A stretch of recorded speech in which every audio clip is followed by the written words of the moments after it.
Hello students, आज हम अध्याय 10 वृत्त कक्षा 10वीं प्रश्नावली 10.2 का 9वां सवाल करेंगे।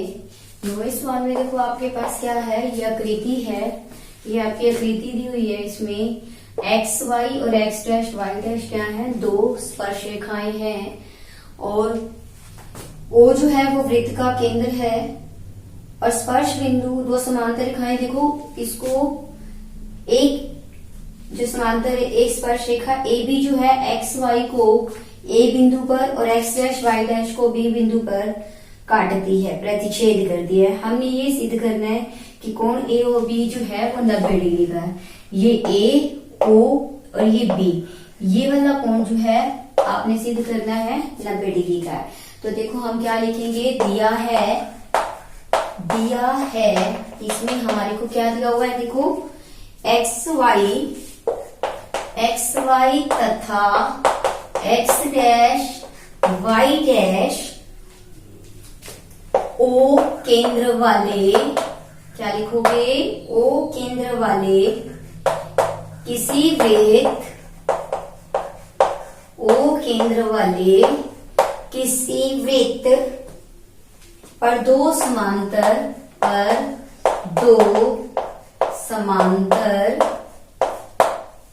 स्पर्श रेखाएं हैं। ये और ये दोनों क्या है, समांतर स्पर्श रेखाएं हैं, स्पर्श रेखाएं हैं और स्पर्श बिंदु सी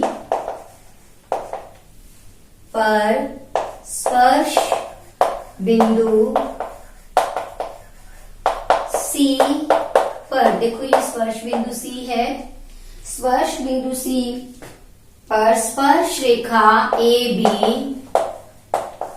स्पर्श रेखा ए बी, ये तीसरी स्पर्श रेखा है जिसका नाम है ए बी, एक्स वाई को देखो एक्स वाई को ए पर, एक्स वाई को ए पर, एक्स वाई को ए तथा देखो एक्स डैश वाई डैश को बी पर प्रतिच्छेद करती है। ये आपको क्या है, ये सारा आपको दिया हुआ है कि एक्स वाई और एक्स डैश वाई डैश दो समांतर स्पर्श रेखाएं हैं और एक तीसरी जो स्पर्श रेखा है ए बी वो स्पर्श बिंदु सी पर और एक्स वाई को तो ए पर और एक्स डैश वाई डैश को क्या करती है, बी बिंदु पर प्रतिच्छेद करती है। अब हमने लिखना है सिद्ध करना। अब हम क्या सिद्ध करना चाहते हैं, सिद्ध करना है, देखो क्या सिद्ध करना है आपको, कोण ए ओ बी, ये वाला कोण आपका क्या है 90 डिग्री का है। ये आपने क्या करना है, सिद्ध करना है। अब हम देखो सिद्ध करना है हमने। अब हम इसका परिमाण, अब हम इसको कैसे सिद्ध करेंगे, इसको सिद्ध करने के लिए हम क्या करेंगे, हम पहले रचना लिखेंगे।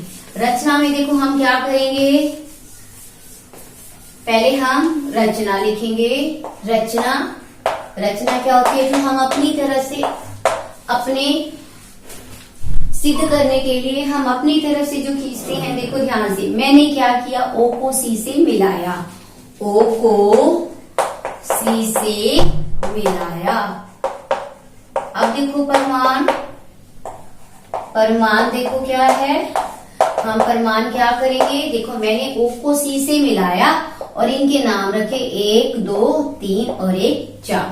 ये हमने 3 और 4। अब ध्यान से देखो, ये एक बाहरी बिंदु है, ये पी ए और ये ए सी, देखो ये दो स्पर्श रेखाएं बन गई। और हमें पता है बाह्य बिंदु से जो स्पर्श रेखाएं होती है केंद्र पर क्या करती हैं, बराबर कोण अंतरित करती हैं। बाह्य हम जानते हैं, क्या लिखेंगे हम प्रमाण के लिए, हम जानते हैं, क्या जानते हैं हम, कि बाह्य बिंदु से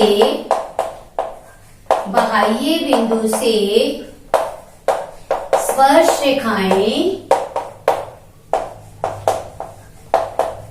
केंद्र पर बराबर कोण अंतरित करती हैं, केंद्र पर बराबर कोण अंतरित करती हैं। अंतरित करती हैं लिखो, बनाती हैं, अंतरित करती हैं मतलब बनाती हैं। बराबर कोण बनाती हैं। जब ये बाह्य बिंदु है तो कोण 1 और 2 दोनों क्या होंगे, बराबर। इससे हमें क्या पता चलता है, कोण 1 और 2 बराबर है, तथा कोण 3 किसके बराबर है, कोण 4 के। देखो ध्यान से, जब ए बाह्य बिंदु था 1 और 2 बराबर, जब बी बाह्य बिंदु है 3 और 4 बराबर।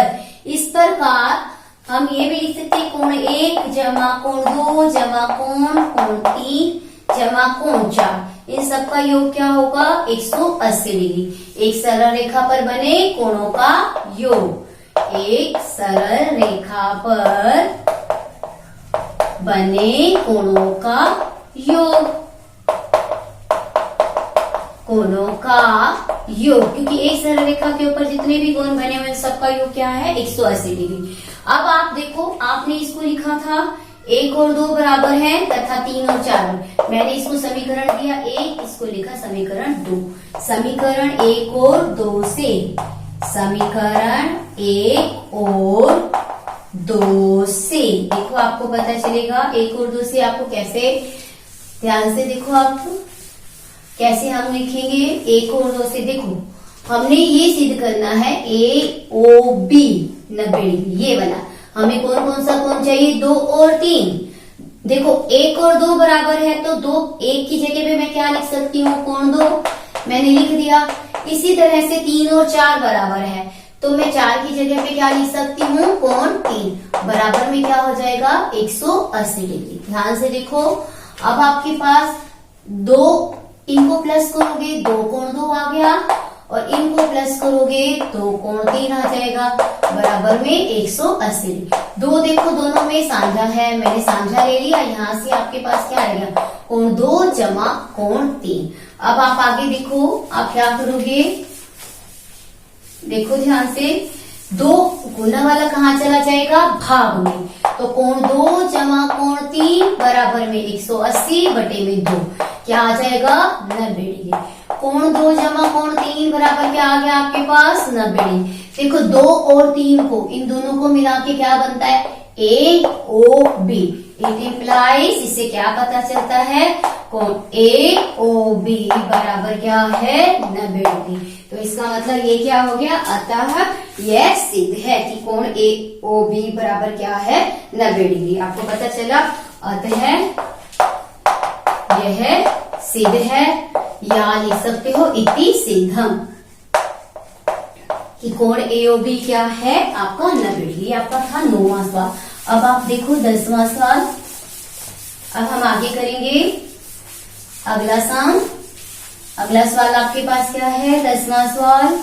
देखो ध्यान से, 10वें सवाल में आपके पास है, सिद्ध कीजिए कि किसी बाह्य बिंदु से किसी वृत्त पर खींची गई स्पर्श रेखाओं के बीच का कोण स्पर्श बिंदुओं को मिलाने वाले रेखाखंड द्वारा केंद्र पर अंतरित कोण क्या होता है, संपूरक होता है। संपूरक का मतलब 90 डिग्री। अब हम 10वां सवाल करेंगे। देखो ये केंद्र है आपका, आपने इसको केंद्र को क्या माना, O माना। किसी बाह्य बिंदु से, ये कोई बाहर का बिंदु है जिसका नाम हमने लिखा A, वो कहते हैं किसी बाह्य बिंदु से किसी वृत्त पर खींची गई स्पर्श रेखाओं के बीच का कोण। देखो ये 2 स्पर्श रेखाएं खींची हैं बाहरी बिंदु से हमने, और इनके बीच का कोण, इनके बीच का कोण और स्पर्श बिंदुओं को मिलाने वाले रेखाखंड द्वारा, स्पर्श बिंदुओं को मिलाने वाले रेखाखंड द्वारा कोण जो है, अंतरित कोण जो होता है वो क्या होता है, संपूरक होता है। देखो जब हम इसको मिलाएंगे, ये यहाँ से, ये देखो यहाँ से, ये वाला इसका स्पर्श बिंदु है, ये वाला भी, ये देखो यहाँ से ये वाला कोण, इनको मिलाने वाला रेखाखंड, और ये देखो ध्यान से ये वाला कोण, इन दोनों कोणों का योग क्या है आपके पास। अगर यहाँ B लिखा है, आपने C लिखा है, तो इसका मतलब ये कोण A और ये कोण जो ये वाला है BOC और CAB, इन दोनों को मिला के इन दोनों का योग क्या है, संपूरक है, मतलब 90 डिग्री का है। तो हम इसके लिए क्या करेंगे, देखो हम लिखेंगे, पहले हमने क्या माना, पहले 10वें सवाल में दिया है लिखेंगे, दिया है क्या मान के चलेंगे हम, कि हमने एक वृत्त खींचा क्या, जिसका केंद्र क्या है, O है, ओ केंद्र वाले वृत्त में ए क्या है? बाह्य बिंदु। ए बाह्य बिंदु है और इस बिंदु से हमने क्या है? ए बी और ए सी दो क्या खींची है? स्पर्श रेखाएं। ए बी और ए सी क्या है? दो स्पर्श रेखाएं। अब देखो ध्यान से, हमने क्या सिद्ध करना है कि कोण ए, ये देखो ये वाला कोण हमने क्या सिद्ध करना है? कोण बी ए सी प्लस में कोण हमारा कौन सा है? बी ओ सी। ये कितनी डिग्री का है आपके पास? 180 डिग्री। अगर आप इसको नाम 1 लिखते हो, इसको 2 लिखते हो, तो इसका मतलब कोण 1 जमा कोण 2 बराबर, और अथवा ये भी लिख सकते हो कि क्या है? 180 डिग्री। हम इसको देखो कैसे प्रूव करेंगे।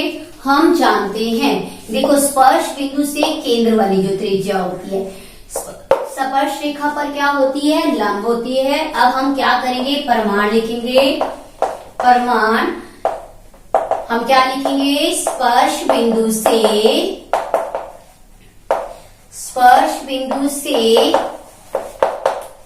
केंद्र वाली जो त्रिज्या होती है, वाली त्रिज्या स्पर्श रेखा पर क्या होती है? लंब होती है।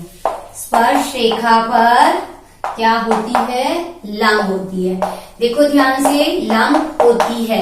आप इसको क्या लिखोगे? ये स्पर्श रेखाएं हैं, आपको पता चल गया है। हमने ये क्या लिखना था? सिद्ध करना है, क्योंकि हमें बताना है, तो हम इसको क्या लिख देंगे? सिद्ध करना है। आपको समझ आया? सबसे पहले हमने ओ वृत्त वाला, ओ केंद्र वाला एक वृत्त लिया और उसकी ए एक बाह्य बिंदु लिया। ए बी और ए सी क्या है? दो स्पर्श रेखाएं हैं। और हमने क्या करना है कि कोण ए और कोण ओ जो है, या 1 जमा 2 जो है, वो संपूरक का मतलब क्या है? 180 डिग्री है। हमने ये प्रूव करना है। तो हम प्रमाण में क्या लिखेंगे? स्पर्श बिंदु से केंद्र वाली जो त्रिज्या स्पर्श रेखा पर क्या होती है? लंब होती है। इसका मतलब ये क्या है? 90 डिग्री का। ये क्या है? 90। ये देखो ए बी और ये वाली, ये देखो एक ये त्रिज्या है, ये भी लंब होगी, ये भी लंब होगी। इसका मतलब ये आपके पास कोण ए जमा कोण बी जमा कोण ओ जमा कोण सी क्या हो गया आपके पास? 360 डिग्री। ये क्या बन गई? एक चतुर्भुज बन गई। तो हम प्रमाण में क्या लिख रहे हैं? अगर ये लंब होती है तो इसका मतलब ये क्या है? 90 डिग्री है। मतलब कोण बी क्या हो गया आपके पास? 90 डिग्री। अगर हम इसका नाम 3 रखते हैं या 4 रखते हैं, जैसे आपको क्लियर होते हैं आप ऐसे कर सकते हो। तो हम क्या लिखेंगे? तो ए बी ओ सी एक क्या हो गई? चतुर्भुज है। क्या बन गई? चतुर्भुज है। ये क्या है? एक चतुर्भुज है। क्या लिखोगे? चतुर्भुज है। और चतुर्भुज में क्या होते हैं? चारों कोणों का योग क्या होता है? 360 डिग्री। कोण ए जमा कोण बी जमा कोण ओ जमा कोण सी, ये क्या हो जाएगा आपके पास? कितना आ जाएगा? 360 डिग्री। चतुर्भुज के चारों कोणों का योग क्या होता है? 360। अभी हमने लिखा था लंब होती है, तो इसका मतलब कोण बी आपके पास क्या हो जाएगा?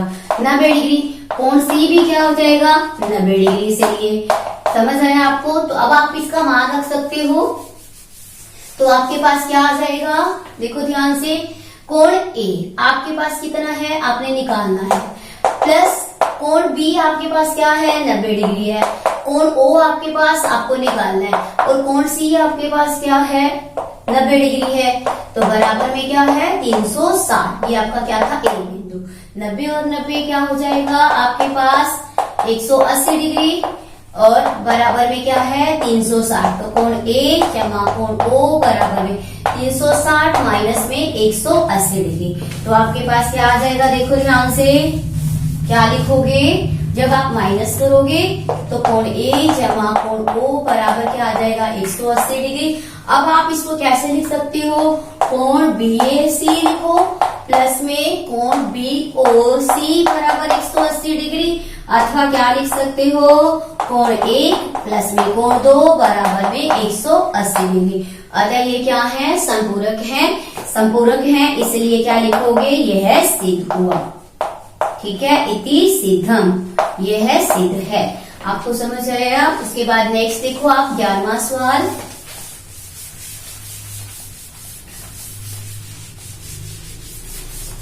अगला सवाल देखो आप।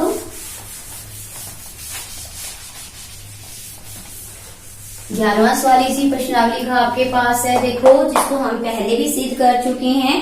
सिद्ध कीजिए किसी वृत्त के परिघ समांतर चतुर्भुज जो है वो सम चतुर्भुज होता है। देखो ध्यान से, एक वृत्त है आपके पास ये वृत्त के परिघ क्या है, एक चतुर्भुज है, और वो कैसा चतुर्भुज है आपके पास, वो आपके पास समांतर चतुर्भुज है। ये आपने प्रूव करके दिखा। समांतर चतुर्भुज तो आपको दिया हुआ है। जब आपको समांतर चतुर्भुज दिया हुआ है तो आपने सिद्ध क्या करना है, देखो एक चतुर्भुज है आपके पास समांतर चतुर्भुज, और उसके बीच में आपके पास क्या दिया हुआ है, देखो एक वृत्त बना हुआ है। ये आपके पास एक वृत्त बना हुआ है, और इस वृत्त के बीच में आपने ये सिद्ध करना है कि ये जो बीच में वृत्त है ये क्या है, सम चतुर्भुज है। इसको ये प्रूव करना है आपने। आपके पास देखो क्या है, आपने एक क्या माना, वृत्त माना, जो आपके पास नाम है ABCD, एक चतुर्भुज समांतर चतुर्भुज है। इसको P बिंदु पर, इसको यहाँ पे Q बिंदु पर, और यहाँ आपके पास R बिंदु पर, यहाँ इसको क्या, कौन से बिंदु पर, S बिंदु पर इसको काटता है। ये चतुर्भुज देखो। अब ये क्या है, सिद्ध करना है कि किसी वृत्त के परिघ जो समांतर चतुर्भुज है, वृत्त के चारों तरफ क्या है, समांतर चतुर्भुज है, परिघ मतलब इसके बाहर की तरफ, वो हमने प्रूव करना है कि एक सम चतुर्भुज है। ABCD एक सम चतुर्भुज है, ये हमने सिद्ध करना है। तो हम क्या लिखेंगे, दिया है क्या है कि वृत्त के परिघ एक समांतर चतुर्भुज ABCD है। वृत्त के परिघ एक समांतर चतुर्भुज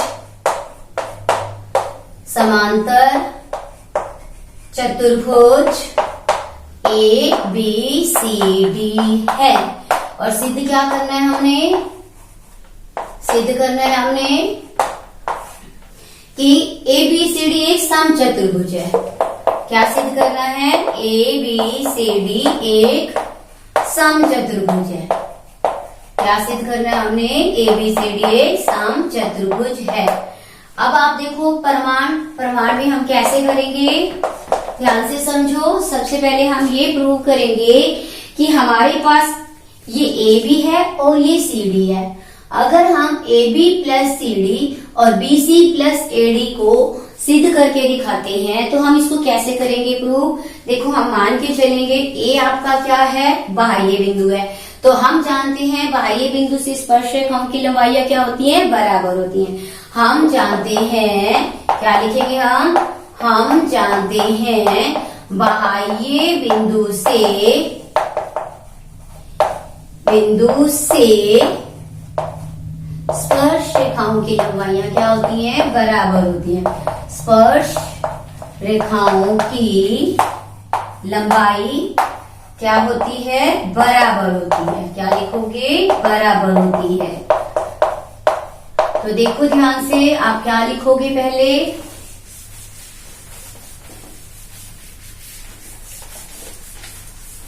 ये आपका 11वां सवाल है। देखो क्या लिखोगे, पहले A से लोगे आप। अगर A से लोगे तो AP बराबर किसके हो जाएगा, देखो AP और AS।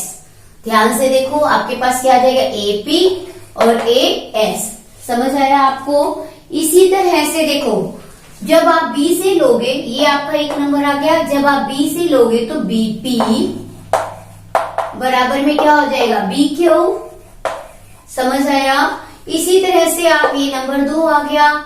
फिर देखो ध्यान से, अब आप C से लोगे तो C से देखो CR और CQ। CR बराबर क्या हो जाएगा, CQ। ये आपका नंबर 3 आ गया। फिर आप देखो ध्यान से, अब आप देखो जब आप D से लोगे तो आपका क्या आएगा, DR और DS। DR और DS ये आपका क्या आ जाएगा, बराबर आ जाएगा। ये आपका क्या हो गया, नंबर 4। अब आप क्या करोगे, अब आप नंबर 1, 2, 3, 4 को क्या करोगे, प्लस करोगे। 1, 2, 3 तथा 4 को जोड़ने पर क्या लिखोगे, जोड़ने पर तो देखो क्या करोगे, AP plus BP CR plus में DR, यहां से देखो आपके पास AS प्लस में DS, S वाले को इकट्ठा करो। इसी तरह से BQ प्लस में CQ, देखो ध्यान से जोड़ के देखो, AP और BP को प्लस करो तो क्या बन जाएगा AB, और CR और DR को जब आप प्लस करोगे तो आपके पास क्या बनेगा CD। CR और DR को जब आप प्लस करोगे, CR और DR को प्लस करोगे CD, AS और DS को प्लस करोगे AD, BQ और CQ को प्लस करोगे आपके पास क्या आ जाएगा BC। अब आप ध्यान से देखो, यहां तक हम पहुंच गए। इसके बाद देखो हम कैसे करेंगे, हमने क्या सिद्ध करना है कि ABCD एक क्या है, समचतुर्भुज है। हमें पता है समांतर चतुर्भुज में AB तो CD के क्या होती है, बराबर होती है, क्योंकि हमें पता है समांतर चतुर्भुज है तो AB किसके बराबर है, CD के बराबर है। इसी तरह से BC किसके बराबर है, आपके पास AD के बराबर है। क्यों है, क्योंकि ABCD क्या है, क्योंकि ABCD क्या है, ABCD एक समांतर चतुर्भुज है, समांतर चतुर्भुज है जो हमें पता है। तो इसलिए AB किसके बराबर है, CD के, BC किसके बराबर है, AD के। अगर हम ये प्रूव कर दें AB और BC क्या है, बराबर है, तो हम ये हमने लिखा, ये आपके पास आया 5 नंबर और ये आपके पास आप समीकरण नंबर 6। समीकरण 5 और 6 से क्या लिखेंगे, समीकरण 5 और 6 से क्या पता चलता है हमें, हम देखो AB को सिद्ध करना चाहते हैं BC के बराबर में, तो CD देखो किसके बराबर है, AB के, तो हम AB प्लस CD की जगह क्या लिख सकते हैं, AB। देखो यहाँ से AD और BC, हम AD की जगह क्या लिख सकते हैं, BC, तो प्लस में BC, तो ये क्या बन गया 2AB और ये क्या है 2BC। इसका मतलब AB और BC क्या है, बराबर है। इसका मतलब ये क्या पता चलता है कि AB किसके बराबर है, BC के बराबर है। 2 से 2 कट गया। तो अब आप देखो, आपको पता है AB CD के बराबर है, BC AD, इसका मतलब आपको क्या पता चला, यहाँ से 6 और 7 से क्या पता चलता है। अब देखो इसको नंबर हमने दिया 7, 6 और 7 से आपको क्या पता चलता है, 7 से देखो AB किसके बराबर है, BC के, और BC किसके बराबर है, AD के। समझ आया आपको, AB BC के और AD किसके बराबर है, देखो ध्यान से, AB BC, BC किसके बराबर है आपका, AD के बराबर में। और अभी आपने प्रूव कर दिया है कि AB और BC क्या है, और BC तो हमें पता ही है AD के बराबर में है, और यहाँ से AB किसके बराबर है, CD के भी बराबर है। तो इसका मतलब ये है क्या होगी, अतः ABCD एक समचतुर्भुज है, क्योंकि चारों भुजाएं क्या हो गई हैं, बराबर है, अतः यह सिद्ध है। आप क्या लिखोगे, अतः यह क्या है, सिद्ध है, या आप लिख सकते हो इति सिद्धम, अतः यह सिद्ध